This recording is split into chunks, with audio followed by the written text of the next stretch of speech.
Friends, જય શ્રી કૃષ્ણ. કેમ છો તમે બધા? મજામાં?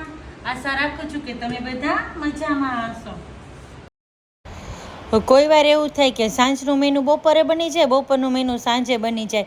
તો આજે મારે પણ એવું થયું છે. તો જો નાની બટેટી લઈ લીધી છે ને છોલી લીધી છે, અને આજે ભરેલી બટેટીનું શાક કરવાનું છે. મગની દાળ અને ભાત પલાળી દીધા હતા, તો એનું કુકર મૂકી દીધું છે. અને આવા જો શાક અને મગની દાળ બેયના આદુ મરચાં પીસી લઉં છું ખાંડણીમાં જ. તો હવે પહેલાં શાકનો મસાલો કરી લઈએ. તો આદુ મરચાંની પેસ્ટ લઈ લીધી છે, કોથમરી, બધા બેઝિક મસાલા લીધા છે, લસણની ચટણી નાખી છે, અને થોડા ભાવનગરી ગાંઠિયા હતા તો એને આ રીતે વાટી લઉં છું, એ પણ નાખું છું. અને સરસ મજાનો આનો મસાલો થાય છે. હવે જો આ છે ને, આમાં હું કાંઈ સુગર પાવડર કે ગળાશ નાખતી જ નથી, કારણ કે બટેટાની પોતાની જ સ્વીટનેસ એટલી હોય ને એટલા માટે.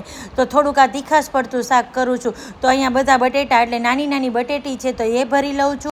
અને આજે એકટાણું હતું ને એટલે જ જો સાંજે ફૂલ થાળી બનાવી છે. હવે 1 બાય 1 બધી બટેટી ભરી લીધી છે ને કુકર લઈ લીધું છે.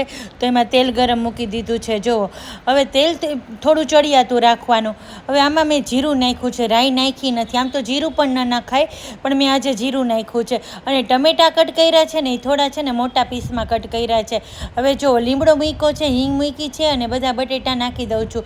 અને આ બટેટાને છે ને પહેલાં તેલમાં થોડી વાર સાતળી લેવાનું, એટલે સરસ શાક થાય. હવે જોઈતા પ્રમાણમાં પાણી નાખું છું. આમાં બહુ પાણી પણ નથી નાખવાનું, કારણ કે સાથે દાળ છે ને એટલા માટે. હવે દાળનો મસાલો કરી લઈએ. તો એક ટમેટું લઈ લીધું છે, લસણની કળીઓ, બધા બેઝિક મસાલા કરું છું, સાથે મીઠું પણ નાખી દીધું છે. અને આની પેસ્ટ બનાવી લેવાની છે. એટલે દાળમાં આ રીતે પેસ્ટ નાખીને તો દાળ પણ સરસ થાય. હવે રાઈ જીરું મૂકી દીધા છે તેલમાં. રાઈ જીરું ફૂટી ગયા એટલે લીમડો, સૂકું મરચું નાખ્યું છે, હિંગ મૂકી અને આ પેસ્ટ હતી એ નાખી દીધી છે. દાળનો વઘાર થાય છે હવે. અને આદુ મરચાંની પેસ્ટ નાખી દીધી છે. તો આ બધું સાતળી લઉં છું. આ સરસ સતળાઈ જાય, તેલ થોડું છૂટું પડી જાય પછી આમાં થોડું એવું મેં પાણી નાખ્યું છે. હવે પાણી ઉકળું એટલે દાળ નાખી દઉં છું. હવે દાળને ઉકળવા મૂકી દીધી છે. જો દાળ પણ સરસ ઉકળે છે. દાળ ઉકળી જાય ને એટલે એમાં લીંબુ નાખવાનું છે. મેં આખું લીંબુ નાખી દીધું છે.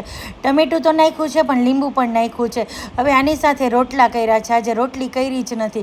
તો જો રોટલા ઉતારવા માંડી છું. સરસ ગરમા ગરમ રોટલા પણ ઉતરી ગયા. અને મસાલાવાળી કેરી કરી હતી એ પણ થઈ ગઈ છે. તો થાળી પીરસી લઈ. તો થાળીમાં ગરમા ગરમ રોટલો, ભરેલી મસ્ત બટેટીનું શાક છે, મગની દાળ છે, સાથે ભાત છે, અને આની સાથે દહીં છે, ઉપર થોડું ધાણા જીરું નાખ્યું છે, મસાલા કેરી છે, શેકેલું મરચું છે, તળેલા પાપડ, અને આપણા બધાની પ્યારી છાશ તો ખરી જ. તો બપોરની થાળી આજે સાંજે આવું કોના કોના ઘરે બને છે મને કહેજો.